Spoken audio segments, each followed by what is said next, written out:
69 people have lost their lives after being hit by vehicles this year. In fact, all this week, the I-Team is holding Nevada's leaders accountable, trying to get to the bottom of the problem. Nathan Baca uncovered some dangerous lapses in judgment happening at the traffic court and joins us now with what's being done about that. Well, Clark County's traffic court says it is simply a matter of numbers. More people getting tickets, fewer court resources mean they've got to speed the system up. Not every person who gets a ticket is a bad apple, but when it comes to people behind a steering wheel, bad apples have the power to kill. Blind justice is a powerful symbol, the belief that the courts are blind to prejudice, blind to the preconceived notions of who is guilty. Sometimes it is not a symbol. At Clark County's traffic court, justice may just simply be blind. Traffic court referee Charles Payne hands over court documents to a defendant because he can't understand them. What would that be for, though? I mean, I got stopped for something and then he just said, I don't know. I don't either. It's a piece of paper. Clark County courts asked us not to identify individual defendants. It would be difficult to anyway, considering the crush of people shoving their citations in front of the courthouse marshal, hoping to get a place in line. This is what traffic court has become. An endless rotation of defendants and judges who have little time to weigh each case. Judge Carrot Bennett Herron leads Clark County's traffic court. You know, we can put a lot of things on the books, but can we really enforce them? And when I say that, that doesn't mean can I, as a judge, sit there and hear it, but do we have the staff to process it and notify the appropriate people? Do we have the technology in place to make certain that that information is transmitted accurately? The year before Sheriff Doug Gillespie took office, there were 253,000 traffic tickets in Clark County. Now that number stands at 303,000. I also know the volume of work in traffic court tends to, people maybe not holding folks accountable. So what I asked them to do is to do what we're doing out here. We're doing our part. They need to do their part. Is the traffic court doing their part? The I-Team spent 2 days in the courtroom looking for those answers. A typical day's parade of individuals cited for speeding, jaywalking, distracted driving, or driving without a license tallied up to 173 people. Most first-time offenders got their tickets reduced to an illegal parking ticket. That way, no penalizing points are placed on their driver's license. We observe that traffic judges often don't see or check the tickets written by police for prior offenses of drivers appearing in court. Most who appear are safe drivers who made one mistake, but there are few safeguards to ensure that repeat offenders don't slip by overwhelmed judges. At a recent pedestrian safety roundtable, Judge William Kephart talked about his desire for police and judges to communicate more openly. In doing so, he admitted something that's the stuff of urban legend.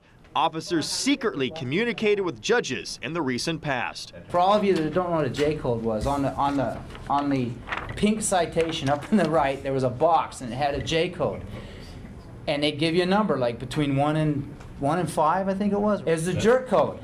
This guy, so there was no reason for you to have to look on the back to see, for them to do a narrative about all the crap the guy gave him. You just looked at that and said, okay. You're a 3. He was a jerk.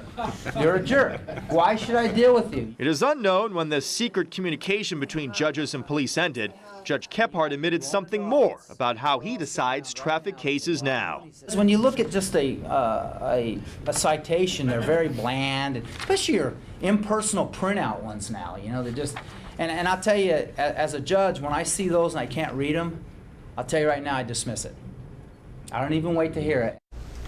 Judge Kephart tells us at no point did he use the so-called J code to make his decisions. Our investigation is already creating changes in court. Today, the Justice Court Chief Judge announced major changes in the way they do business because of glaring problems we brought to their attention. One woman kept getting breaks from judges until she killed a woman in a hit and run. Tonight at 11, we tracked down the deadly driver who could have been stopped but wasn't. But as we discovered, there is little to stop a hazardous driver from getting break after break in the courts. This is Natalie Dubuisson under arrest last year. This was her car.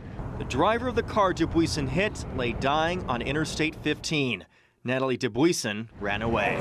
Anything you'd like to say to the family? 2 months later, she surrendered herself to jail. I thought I took somebody's life. Judge sentenced Dubuisson to 6 years in prison. This was not the first time Dubuisson stood in front of a judge. The I-Team pulled her traffic court records and found something peculiar. 8 separate court cases with several illegal parking citations. The I-Team dug deeper, obtaining copies of the original tickets she received from police officers. July 2009, police ticketed Dubuisson for swerving off the road twice. The ticket indicates she had been drinking. The traffic court judge reduced it to illegal parking. July 2010, police ticketed Dubuisson for going twice the speed limit. A traffic court judge reduced it to illegal parking. September 2010, police ticket Dubuisson for failing to stop at a stop sign. Once again, a traffic court judge reduced it to illegal parking. Count the potential penalty points against her record, and Dubuisson's license could have been in jeopardy, if not outright revoked. How can this happen? We told Justice Court Chief Judge Karen Bennett Herron about this problem, and we asked her what she would do to fix this. She announced she's ordering her judges to spend more time and effort seeking out and punishing repeat dangerous drivers in court. Because you all have brought this to our attention and we're always looking for ways to improve, you know, that's always time well spent. Time well spent because perhaps in adopting this practice we may make a bigger contribution to public safety. It can never be known whether Natalie Dubuisson would still have driven that deadly night if her license was revoked by the courts. But since she had no penalty points on her license, according to the courts, Natalie Dubuisson was a perfect driver. She just always happened to park in the wrong spot.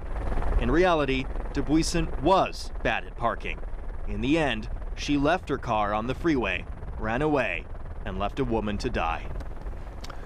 Our investigation is already bringing changes. Tomorrow afternoon, judges will meet to learn the right way of tracking down people repeatedly ticketed for dangerous driving. Apparently, they always had a way to track down those repeat offenders. They just didn't know which computer buttons to push. Boy, That's all it was. Revealing. Thanks, Nathan.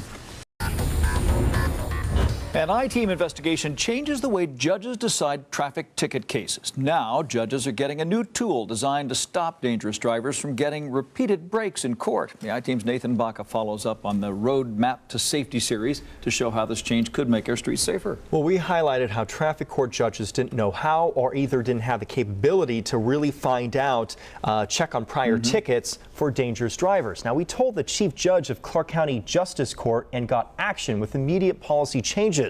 In addition to those changes, Clark County traffic judges are getting a computer upgrade meant to flag repeat traffic ticket offenders. Judge Karen Bennett Herron tells the I-Team the system will improve public safety. The I-Team told her cases where people kept getting several speeding and reckless driving tickets reduced to parking violations.